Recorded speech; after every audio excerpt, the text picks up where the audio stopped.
Like, I got so fucking hyped when I woke up on Saturday and someone had signed up for MetaMonster while I was not at my computer, not paying attention. Yeah. That felt so good.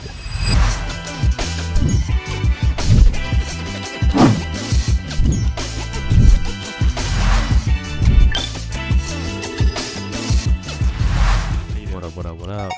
I got some stats for you. Yeah? Tell me. Hit me. We should probably give some context first. All right, so Thursday night, Wednesday night, Thursday night, Like, Friday night, some night. Okay. There was a night last week when I lured Sean into giving me a bunch of free consulting advice in under the pretense of let's co-work and like work on things side by side. And instead I just like for 3 hours was like, what do you think about this cold email idea? What do you think about this cold email idea? We co-worked. We co-worked on your cold emails. Well, you didn't lie to me. Fair. I'll take it. So got some cold emails spun up. I knew this was something I wanted to do again now that the product was live. And it's early days, but I have I've sent 200 emails. And so I have some early results. And Want to tell everyone what the 5 different emails were? Yeah. I narrowed it down to 4 after day 1. I just canceled. There were 2 that were almost identical, and so I just killed one of them. Okay. Probably shouldn't have, but like I'm incredibly impatient. Does it affect my bets? No, it wasn't one of the ones that affects your bets. Sweet. That's what matters. Okay, go. Yeah. So we've got 4 cold email templates. These are MetaMonster cold email templates, if that isn't blatantly obvious. First one is just like classic sales email. The subject line is AI powered screaming frog, and then it's just like, hey, I built this thing. Do you want to demo it? I want to sell it to you. Yeah. Classic sales pitch. Second one is almost the exact same, only instead of presenting it as a sales pitch, presenting it as, hey, I'm looking for feedback, which is true. At this stage, I just want feedback and information, especially on our pricing, which I want to talk about later. Third one is one of your ideas that you pitched me, which is kind of like try to write. I think your pitch was try to write your cold email like you're writing a newsletter. So try to write it so that you're teaching the recipient something, and then just also happen to have this product that is connected to the thing you're teaching that you want to try to sell. And then the fourth one was more of like a classic kind of growth hacky play, which is hey, I want to interview you for our blog. And so you and I placed a bet on this. Your bet, what did you bet? So I bet that the AI-powered screaming frog, the first one, the traditional sales email, would have the most opens. Yep. Not because I believe in those, but because specifically AI-powered screaming frog alternative is just a great subject header. And then I also bet that the one that would bring you the most value, quote unquote, however we want to define that, Yes, is the newsletter one. Value as in like, someone actually demos, most qualified leads, basically.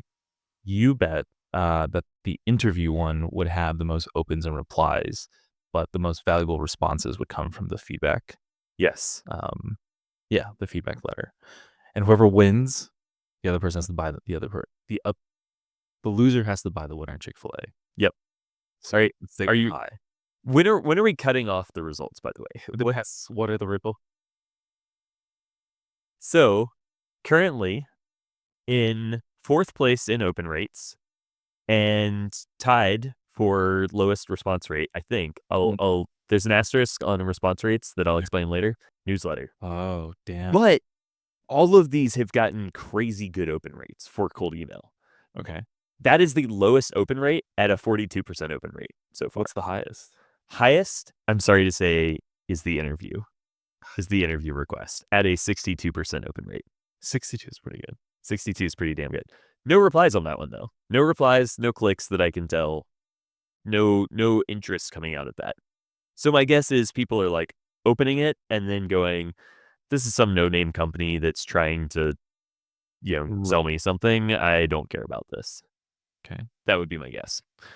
Um, I have booked 2 demos Okay. and have gotten direct feedback on our pricing from a third person who may still has expressed interest in booking a third demo. This is Um, from what? Which email? so here's the thing. One of them I don't know. Which sounds dumb. It's like, how could you not know? It seems like instantly missed the tracking, and I have had a damn hard time figuring out. I know the email, but I've Yeah. had a damn hard time figuring out which version they got sent in Instantly software. Gotcha. I think maybe if I paid for their CRM version, I'd be able to like track all of Probably. Yeah. the activity in more detail. But I'm not paying for their CRM right now, and so it's Unless like unless it. it's somebody wants to sponsor us Yeah, because we're both users. true. Yeah. So all I see right now is just that they got sent one of the variations, and I can't tell which one. And they did not respond to the email. They just straight up clicked the demo link and scheduled a demo. Um, Cool. uh, so I am talking to them later today. I might be able to ask them which version they got, but I might not. I don't know. That might be weird. See Um, how it feels at the end. Yeah, yeah, yeah. I'll see if we've got a good rapport. I'll be like, hey, by the way, which email version did you get? I was testing a few different subject lines or Yeah. something. Um, uh, but the one that seems to be performing best in terms of actual responses so far is, again, I am sorry to inform you, looking for feedback. AI powered screaming frog. Can they have to buy you Chick-fil-A? Well, Alternate. see, here's the thing. It is early, right? Like I got 2 responses on that one right away. Mhm. Um, and then I haven't gotten any responses on today's round of emails. So I think we need to let all of them run for at least a week and then reevaluate. Yeah, agreed. Agreed. Yeah. A week will be 700 emails sent. That's starting to be enough that I think we'll have Sure. a good sense. But our copywriting is fucking solid when you I put know. the 2 of us together because we are at, yeah, 42% open rate. Being the lowest open rate on cold emails is nuts. Yeah. That is pretty good. That is pretty So, good. I'm pretty stoked about that, and the fact that I've gotten any responses at all, Mhm. really, really interesting. Yeah. Yeah, absolutely. While you were talking, it would be I wonder I don't wanna skew the odds now, but I wonder if a subject line that's like feedback on this pricing or like a subject line that's like, "Do you think this is too expensive?" Or even that's first, right? Because that's kinda like a crazy hook. That is a really interesting hook, yeah, Yeah. Just and ask for a very that's specific. genuinely the thing we want the most feedback on right now Right. is our pricing. Yeah, and Um, it's specific enough, so it's not like when people ask you if they can schedule time to pick your brain, and it's always like, "Sure, I guess," but when they have exact questions, it's way easier to answer them. yeah, Could be cool. I might try that, and I think what I would do Uh, is just straight up link to our pricing page, be like, "Hey, I'm trying to get feedback from some SEOs on our pricing. I'm worried we're too expensive right now. Here's mhm. a link to our pricing page. What do you think? If you wanna chat about it, let me know, but would also just love you know, Right, a reply." right. Um, and because so one of the people who expressed an interest in demo off of the feedback thing, Mhm. um, without even I didn't prompt him for pricing feedback, but I emailed him and I sent him a link to the tool, Mm. and he took a look at it and he was like, "Hey," before he didn't schedule a demo, instead of scheduling a demo, he was just like, "Hey, I think you're way too expensive." Oh, okay. Which was and it was more thorough than that. It was actually really, really helpful. He was like, "Hey, we pay this for Sightbulb, and we get like 1,000,000 URLs per month." He actually had the wrong numbers. He said like 10,000,000 Sure, URLs, unless maybe he's on a grandfathered version. sure. Um, but like we pay this for Sightbulb and get like millions of URLs a month, and then we pay $20 a month for ChatGPT. I don't Mm. And like that's always going to be tough, right? Like we're not going to be able to compete directly on price with a company that doesn't have AI in their as part of their system and has been optimizing their crawler infrastructure for, a decade. Yeah. And then the biggest, fastest growing startup in the world who's happy to light money on fire in order to capture market share and Totally. is using their tool at cost instead of at a markup. Yeah. Um, Yeah. so if people continue to compare us directly to like line for item against a $20 chat GPT subscription and, someone like Sightbulb and don't look at us more as like some sort of intersection of the two Sure. that is more valuable on its own merits, that's gonna be tough. It's gonna be real, real tough. Yeah. I mean, I think, but there is obvious value to the intersection part, right? There's the prompt first of all, right? Um, and then there's the automated workflow part of just publishing directly. That if you chat GPT it, it's gonna be a painful experience once you get to, page 20, basically. So Yeah, yeah. we'll see. I'm really curious to see how these other demos go, um, because I'm really interested to test pricing live when I can have a conversation with people. Yeah. Um, I also followed back up with the one guy and was like, "Hey, what would be competitive pricing?" And I Mhm. said to him, like, "We're probably not gonna be able to compete directly with Sightbulb on cost, but, Mhm. like, what would be competitive?" Um, Did you respond? haven't gotten a response yet, but Oh, just sent him that yesterday, so, nice. we'll give him some time and see if he responds. Um, and then we've been doing some looking around at the market again and just sort of trying to figure out where we stack up and look at things a little bit more critically. Um, I still feel like what I'm seeing is that, like, traditional crawlers were cheap. Like Yeah. like Sightbulb costs, their cloud plan costs $250 a month for 1,000,000 crawls per month with like 150,000 or 250,000 crawl limit, like per crawl limit. Um, and so that's like drastically cheaper than what we're charging per page, per URL or whatever. And like Ahrefs similarly has like, their crawl limits are like 100,000 pages, 250,000, 500,000, or 1,000,000 or something like Sure. that. So it seems like traditional crawlers were cheap, which makes sense because like they're a pain in the ass to build, but once you've built it, the infrastructure isn't that Mhm. expensive to maintain. Mhm. Um, but then the folks who are the companies that are integrating AI into their systems are largely pretty expensive.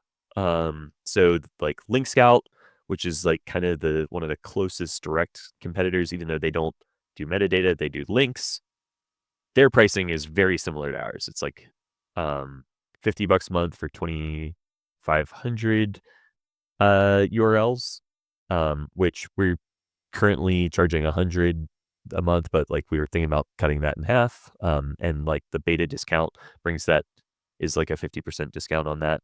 Um, and then their next plan is like $200 a month for 25,000. So that's like much more in line with where we're at. And then like Ahrefs, if you want the AI stuff, is an extra $200 per month per site. Um, and like Search Atlas is, I had a harder time finding their crawl limits, but like you have to pay at least $250 a month, I think, for their site audit tool. And then like they also have a per site price, for their, AI stuff. You get like 3, I think, sites for, bundled in, but then if you want more, you have to pay per site. So this is gonna be one of the things that I'm interested in is, like, figuring out is, are we going to get compared directly to traditional crawlers, or can we position ourselves in a way that people compare us to more of these, like, AI tools and see us Mhm. as more valuable than either ChatGPT or, a traditional crawler, but see us as more valuable, because of the intersection. There are a couple of other, like, there's like a WordPress plugin, Rank Math, one of the popular Mhm. WordPress plugins. They have an AI plugin thing that's like $15 a month or something like that, 10 or 15. I can't tell if you have to bring your own API keys or not. Because that's another thing we could do is like bring your own API keys and then we can get our costs way down. Hmm. But that's a shittier user experience. Yeah. Yeah. Hmm. It makes me really curious how some companies like Lex and Cursor are handling things, because like Cursor gives you unlimited. Cursor Pro is like $20 a month, and you get unlimited, calls to Claude. And like one of their Yeah, selling, but that look like Cursor is like a funded yeah, company, and I and would this is the thing. I think one of the challenges we're gonna have is because we're not a funded company, we're gonna be going up against companies that are willing to just set money on fire right now. yeah. How many bootstrapped AI startups are there? Like AI wrapper startups are there? Probably a There's a lot. bunch. Oh my Yeah, god, actually. Yeah. yeah, There's where there are plenty. Fucking acquire.com. yeah. I bet. That place is a landfill of like AI wrappers right now. I bet. Rosie is really interesting because I think they're trying to build towards profitability, and so I think they're trying to actually have good cogs, and they're not willing to just set money on fire. Um, they're charging, but they're doing voice stuff, and so I don't know what the voice stuff costs. I haven't looked into that at all. No clue. Yeah. So yeah, these are the big things on my mind. Gonna continue to tweak cold email, continue to test pricing and positioning, and figure out, you know, what the sweet spot is for us. And it'll probably take some time. I'm guessing it'll take like several weeks at Yeah. least, if not. Yeah, yeah. But it's good to I feel like the energy's a little different today than last. Yeah. Yeah. I Feel think like I'm feeling good because we're at least getting feedback. It's like, last week we had just launched and I was like, no one really clicked the email, and the people who are signing up are canceling right away, and they're just like, um, they seem kind of spammy. yeah. And so it's just like, well, shit, we're not learning anything. And now I'm like, we have chances to learn stuff. People are talking to us. Um, Also, one other thing, just while I'm kind of diatribing about this. Go for it. Um, so one, I didn't know that Stripe collects cancellation reasons for you. Um, No, I didn't know that either. yeah. I don't Sick. know that you have to answer, but they collect cancellation reasons. Um, and so I can look at our cancellations. We've had 5 people sign up in the last week. 3 have already canceled their trial. Um, One really positive sign, I think everyone who has signed up has used the tool, has like actually gone through, crawled a site, run generations.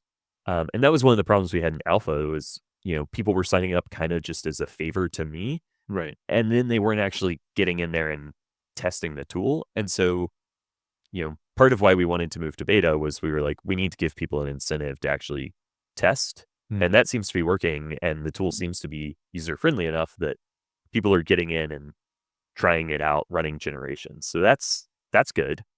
Um, the other really interesting thing that I'm seeing is the 3 people who have canceled, 2 said it was too expensive, and 1 said other. Um, all 3 of them picked the cheapest plan, which is our like starter plan that is aimed at people with only 1 site. And truthfully, I just sort of tacked that onto our pricing just to see if Mm. anyone would go for it. But I don't really expect MetaMonster in its current iteration to be useful to in-house teams or like individual site creators, at least not enough to Well, pay for it, I because think there's no like recurring value. that's probably why they canceled, right? Yeah, Like, they scanned their site and they were like, "Okay, cool." And then they download the CSV and it's like, "Oh, don't really need this anymore." not much else to do here. Yeah. Yeah, I don't blame them. Like I wouldn't pay for it for a single Mhm. site right now. Mhm. Um, um, the other 2 people have not yet canceled and are both on the more expensive plans. Also kind of funny, both of the people on the more expensive plans didn't bother to use our discount code. So they're not only on the more expensive plans, they're on the more expensive version of the more expensive plans. And are these people you know? No. Or the randoms? Um, Sick. One of them looks a little scammy. Their customer name in Stripe is user. Okay. So a little worried about that one. I don't know if it's scammy or they just don't wanna give you details. It's possible. Yeah, yeah. It's totally possible. Yeah. Um, They might just assume they can change it later, you know? yeah, maybe. Um, I'm gonna keep an eye on them. Their trial ends in a couple days, and so I think we'll find out if like, if they're legit or not in a couple days. Um, So, uh, are you saying in a couple days you might have MRR yeah, outside of sick? Hell yeah. yeah. That's awesome. The other person signed up for our $400 a month plan, um, and has like scanned a site with 7,000 pages, generated 20 um, generations, 20 like Cool. metadatas. Yeah, yeah, what are you gonna call I don't we call them generations or optimizations. Like meta they ran 20 generations. Um uh and they haven't canceled yet. We'll sweet? we'll see if they do. But, um so yeah, the I feel like all of this is kind of like mixed signals. Um it seems like maybe some people are going to be really price sensitive, but maybe there's a group of people who aren't as price sensitive and are happy to pay more for the convenience that MetaMonster offers them.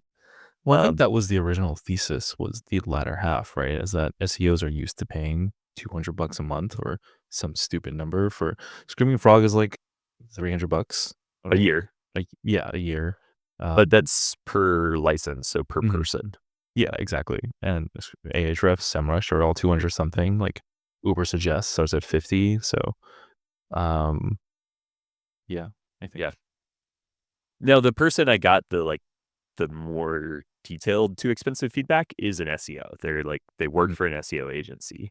Um, but if they're also someone who is already using ChatGPT's API, like the OpenAI API inside of Google Sheets with like a plugin. And so someone like that is maybe going to be more technical than like our ideal audience and right. maybe going to be, you know, to them, again, they're seeing things just by like cost and less by like, you know, Right, right. I mean, you're always benefits. gonna have that no matter what, right? Yeah. So Cool. I think I'm still concerned about pricing. I still feel like we maybe came out of the gate a little too hot. But the mixed signals are an indication to me that right now we just need more data. We need more information. So we'll probably give it another week or two at the current pricing and then potentially do a change. It'll also be a fun thing to announce if we change it. Like, hey, we're cutting our price in half. Like, who doesn't want to get that email? True. I mean, everyone who's paid, you know, Oh, I'll cut their price in half too. yeah, Yeah. you gotta credit them, maybe. Yeah. Maybe. Yeah, no one wants to yet see the discount code come up. Yeah, that's always weird when I see like when I think about people who've purchased like our ecom from our ecom store, Uh huh. and then the next day it's Black Friday or we start Black Friday sales early. I'm like, oh shit, whoops. But I think people also don't care that much for Yeah, I usually, if I see that stuff, like sometimes I'm like, ah, damn it, I should have waited for the sale. But then I'm like, I yeah, whatever. for sure, for sure. So, um, Yeah, yeah, so that's what's going on in MetaMonster land. How are things going with you? What's the latest? good, Yeah, good. tell me about the name. So, yeah, the biggest news is that we finally have a name after so many sleepless nights going back and forth. We are not calling it Simpler CMS. We are calling it Margins. We're calling it Margins.so. Sick. Yeah. Um, Margins, by the way, is also the name. I don't think this is a problem for you Uh-huh. of one of my all-time favorite tech newsletters. Oh, cool. Um, Nice. by Jan, I think. Jan, something like that. I think I might also read that. I haven't read They it. they aren't super active at the moment. I think they've both gotten busy. Ranjan Roy and John Daruk or something like that. Nice. I feel it's spelled CAN, but I'm pretty sure it's pronounced John. Gotcha. But yeah, I mean, I feel good about like just pure SEO as well. Um, and just kind of growing that. There's not a lot of things called margins, especially in like the web. content space. There's like the margins book app. And then when you look up like margins, a lot of it is like profit margins and whatnot. But if you look up margins, Webflow, right? It's not like anything comes up there. Nice. That's good. Um, I think it's always a good sign when you look up something and like the dictionary definition is the thing that comes up first. Yeah. Um, or sorry, when you look at like margins, Webflow, I guess the other thing we're competing with is like literally the web dev term margins. Oh, yeah. Um, Space. But I think that plays into the branding of like, that is that's the goal. Anyway, yeah. margins, room to create. So Ooh, that's good. That's mm, good. I like it. thanks. Um, Thanks. Tuck, do you have thoughts on like brand direction yet? Like, like, I'm just curious, high level brand direction. Like, what do you want the Margins brand to feel like?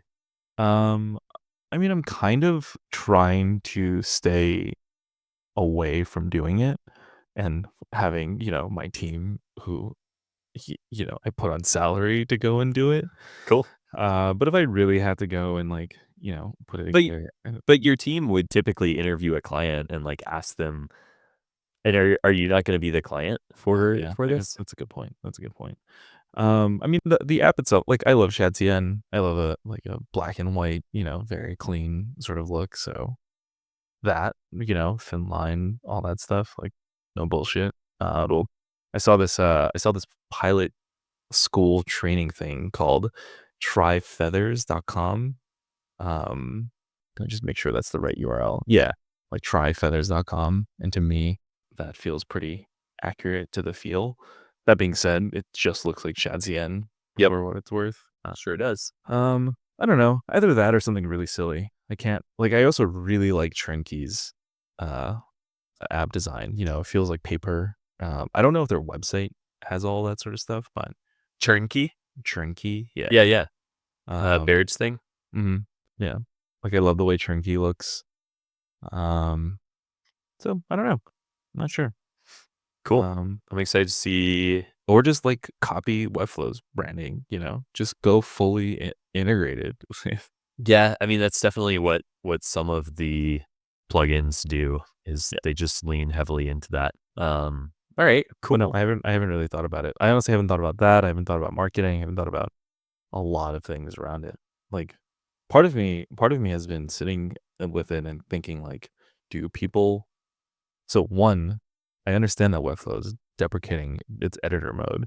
But if I'm a large startup and I'm deprecating something, is it because there's not that much usage out of it and people don't like Webflow doesn't think it's useful to like keep to just consistently keep updated? Same thing with like Webflow logic, right? Are they deprecating it because it's focused or is it because I But mean one it's mhm, they're not deprecating their CMS, are they? they're not. They're Yeah. not, for sure. And then something being valuable to Webflow and something being valuable enough to build a little niche That's fair. bootstrapped business out of, wildly different like True. requirements. True. True. The thing that's been on my mind is like I wonder how much people will care about RBAC, um, About RBAC? roles based access control. Oh, yeah, yeah, Yeah, yeah. yeah, yeah. Because it's not like anyone has brought it up before, besides maybe one client who's had a thing where they said, "Oh yeah, um we'll just make sure that nobody, we tell the editors not to do anything." So we have one previous client who actually uses the editor mode on Webflow Mhm. significantly. They have like 36 editors or something stupid like that Whoa. because it's a job. We built a job board on Webflow, and all Oh, the job what are they called? Recruiters all have Webflow accounts so they can go and update their own thing. interesting. And everyone's just told not to update other people's stuff because, that's not good. Um, so I don't know.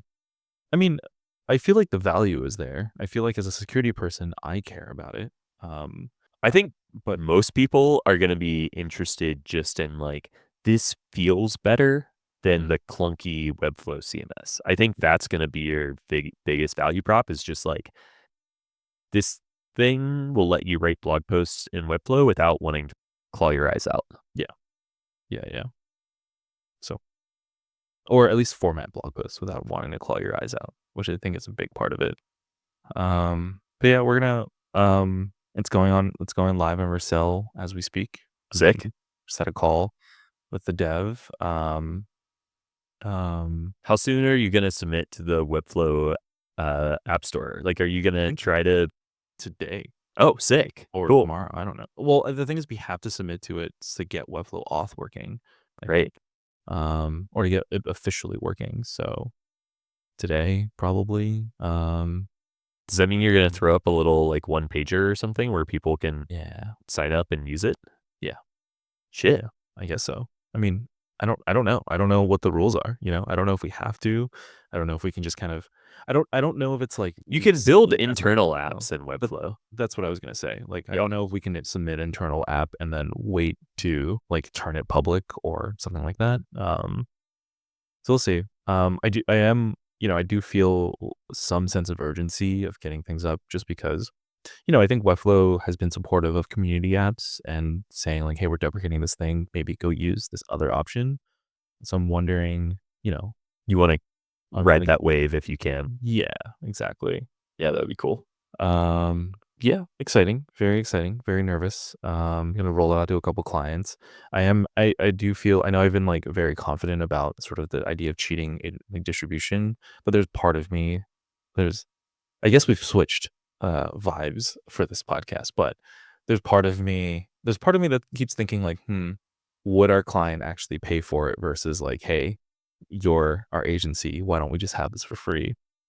Because it sounds like we're upselling them. And it's such a like minuscule upsell that it's kind of annoying for them and also. And then I kind of get into like thinking about like SOC 2 and all that stuff because like we are selling to funded giant enterprise companies. So yeah, that's where we're at right now. Yeah. Well, Yeah, I'm trying to um, assuage my current fears about it with the fact that markup.io was probably in beta for like 5 years before they started charging. So, mm, there is from my church use and MetaMonster experience, mm, the only way to know for sure that someone will pay for something and use it mm, is to build it and charge them. totally, totally. Yeah, yeah. It It's is it's been scary because interesting of that.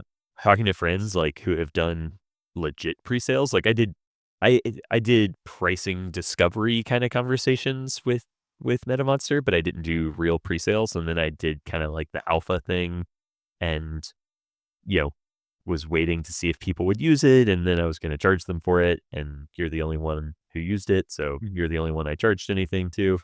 Um, but talking to friends who've done like legit pre-sales for SaaS products before, they're like, it's still not a guarantee people are going to be like good customers. The Yeah, only guarantee that people are going to be good customers is if you build it and they pay for it and use it regularly.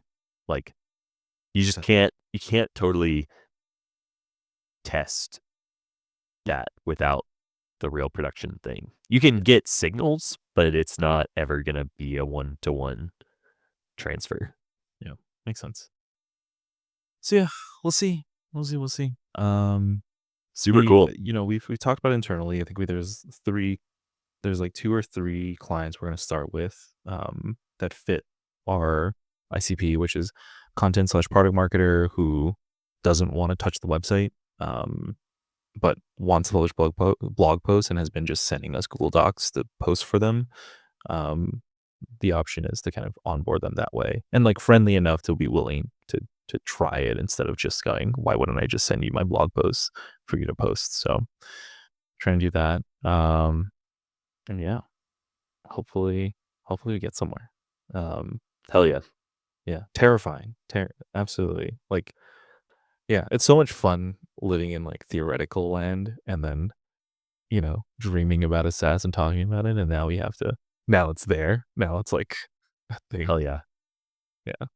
But it's also so much fun. It's so much more like feels so much more legit to actually like I got so fucking hyped Mm. when I woke up on Saturday and someone had signed Oh, up for MetaMonster while I was not at my computer, not paying attention. yeah. That felt so good. Yeah.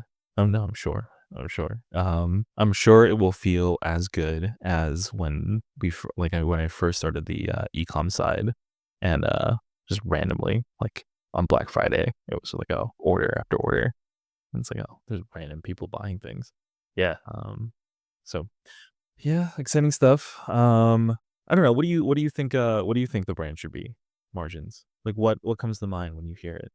I mean, I kind of think like not Ghost's whole thing about like Ghost's whole thing is about independent journalism. Like that's Yeah. they're a nonprofit. They're trying to support independent journalism. They've leaned hard in that direction. Mhm. Um, and so I don't think that's you all, but I think the Ghost brand of like technical but simple and like Mhm. minimal, clean, modern tech, clearly for tech people, but also not trying to do too much or be like too trendy, just like kind of classic and Mhm. minimal and modern. Um, you know, Yeah. lots of white space, um, that sort of thing is what Yeah. comes to mind for me. I think the other thing that comes to mind is just like I think Stamatic, Statamatic, Statamic. Statamic. Thank you. I Yeah. can't. I think Statamic does it well. This idea of like calm for your frustrating Oh, that's interesting because thing. I don't think of Statamics. Oh, well, their new branding is different. Yeah, Okay. Their new branding is really different. Their new branding is much more calm. gotcha. Um, for a while, I feel like their branding was more like, and it still is a little bit, um, like theirs was more like artsy, Mhm. funky, like pop punk almost. Like Mhm. they had the deer with the crazy neon colors behind him, That's right. That's right. um, and they still have like they're still doing like some kind of funky like collage retro vibes in here. Mhm. But they're also pulling in they're using like very calming colors like pinks and like reds, like peach, and then they're also pulling in these like kind of tropical things, which is kind of cool. So yeah, it seems like they're trying to be like kind of still kind of funky tropical island. Yeah, Um, I think margins will uh I don't know. We'll probably try to do something that's generally calming, yep, maybe less sterile than like that feathers Stratzian look. sure. Add a little bit more warmth to it. The idea is supposed to be like, like like the feeling of like unlocking, the like moving past this like shitty little rich text block. Um, so we'll see. Cool. Um, I'm excited to try it out. You're making me want to switch the MetaMonster site over to Webflow. yeah, man, swap over. We're gonna have to. Well, I was gonna say we're gonna have to build a Webflow site at some point for our plugin, but the Church Juice site is still up and on Webflow, so I'll probably just use that when we get Nice, there. nice, nice. Or give me a MetaMonster API key, and then we'll put a general Oh, button I will 100% instead. do that the second we start going down that route. Yeah. Um, oh, hey, But by the way, uh, we rolled out a new feature for you. Have you tried it out yet? we haven't. We haven't. Yeah, no sweat. I am itching to at the Yeah. moment. So So I do need you to add like two more people to the. yeah, I really need to get the team invite stuff built, but You don't we're have to. I enjoy my white glove service. Don't mind. fair. Um, Yeah, so we rolled out the ability to export, page content as Markdown, to either a CSV or a zip file of Markdown files. Um, and yeah, I'm really excited about that feature because I wanted it for loading stuff into Lex, so that I can like feed Lex a lot of my content and use this, give it more context when I'm generating stuff. Um, so I wanted it for that reason. Um, Eventually, I want to build a Lex integration, but Hmm. yeah, one thing at a time. Um, the other thing that I'm kind of excited about with like that is it's just sort of opening up this idea to me of like maybe SEOs and SEO agencies are not our ICP, or maybe they're one of, but not our only ICP. And maybe like web design agencies are a or the ICP, and like the value is less in like SEO optimization and more in like content management. Sounds like we're building a Mhm. CMS, but like content, I don't know what else to call it. Like, and I think this is would be the challenge of going in this direction, is I think it's a less established category and would be harder to find keyword volume for it and all that. But Mhm. like maybe I've this idea is kind of brewing in my head of this play that's more like, hey, we help you get content out of your site, work with that content, transform it, analyze it, and then like Mhm. analyze it, optimize it. And we help you do that for you or for your clients. Um, and so like we're a tool for like discovering sites, like Mhm. discovering all the content you have, organizing it, Well, optimizing it, I'll tell you getting it into a new CMS. Like, I don't know. Mhm. I'll tell you like 3 ways we're gonna use it. Um, Cool. one is content gaps, right? If we, like not even just content, like product marketing messaging gaps. Yeah. We scrape ours. We might even scrape competitors. I guess that's the second use case. We would scrape a bunch of competitors, um, and sort of put them in Claude and do a side by side comparison, Yeah. and that just saves time because like that's literally just someone has to go visit each site and do that stuff. Yeah. The other one is just auditing. Like sometimes someone puts I don't know, an I before an E or an E before an I, and we just want to get all typos out. Yeah. And that's like a huge thing that we don't really solve in any other way at the moment besides just using our eyeballs.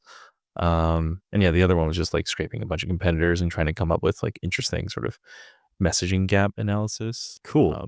So you're not actually thinking primarily about using this feature for site migrations. You're thinking about it more for getting the uh Mhm. getting a client's content into AI tools. Um, yeah, I think so. I think site migration is very finicky and needs a lot of other things around it, right? So like we can't plug Markdown into Webflow as part of a migration. It has to be HTML in Oh, the that CSV that for us to kind of drop it in there. we can also export HTML, by the way, if you want.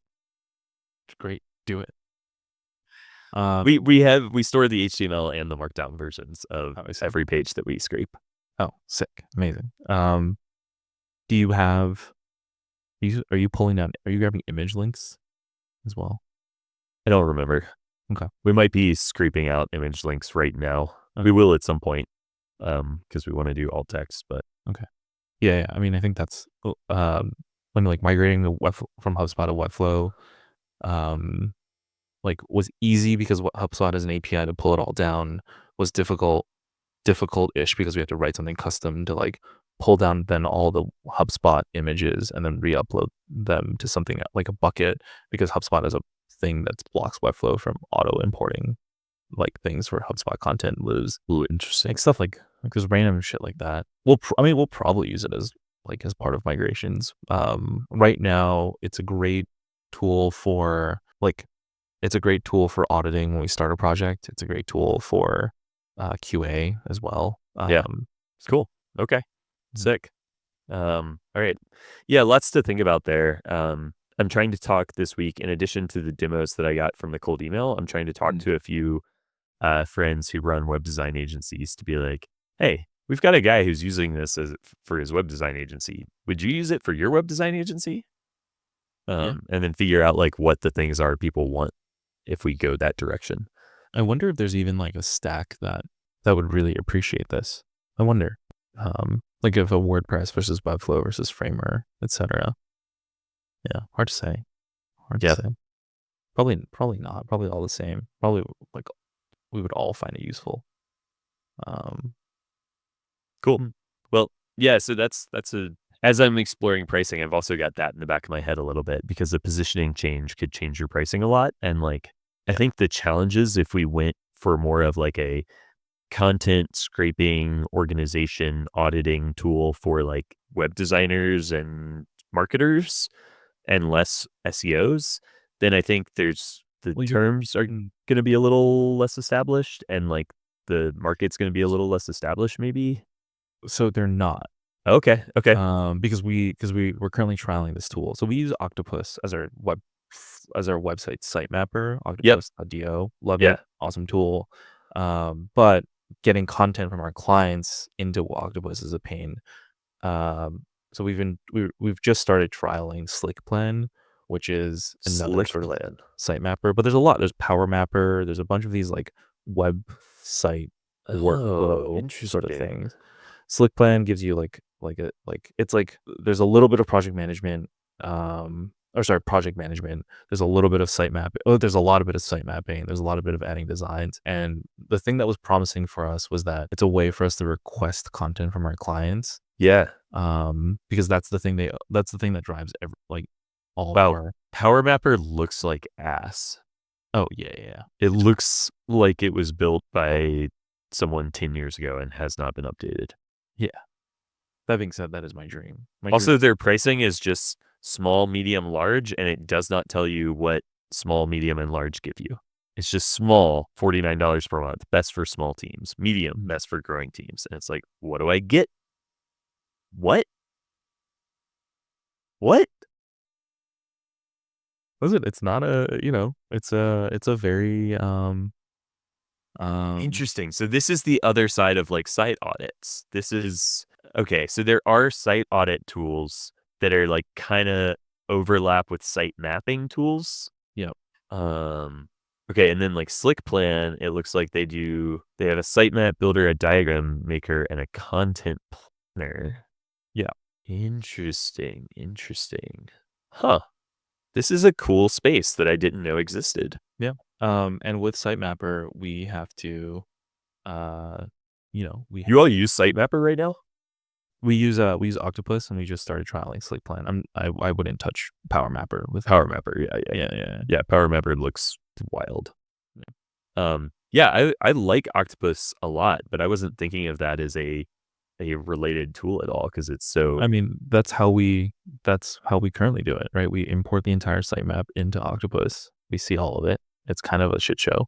We don't get any of the content really. And then we burn it down and then build a new one based on what we want it to be. super. Anyway, SlickPlan looks cool. I don't know if it solves all our problems for what it's worth. So, um, Yeah, yeah. Okay, I see this. mhm. They claim like you can use it to organize content. You can launch a simple website. You can export anywhere. Huh. Yeah, I think Octopus is trying to eat SlickPlan's lunch at the moment because like the features that they keep releasing feel very similar. I think if you start moving there, it like even site-based usage feels almost more correct, like per site. Hmm. That's how we get charged by Octopus. It's like we get 36 sites in the total on our plan, and then we have to start archiving things. Um, Interesting. yeah. All right, I gotta get out of here. Okay, man. Yeah. Cool. This was a great chat. Yeah. Excited to see, yeah, see where Excited to margin see goes. whether or not I owe you Chick-fil-A. Yeah, sounds good. All right, dude. Peace. Peace.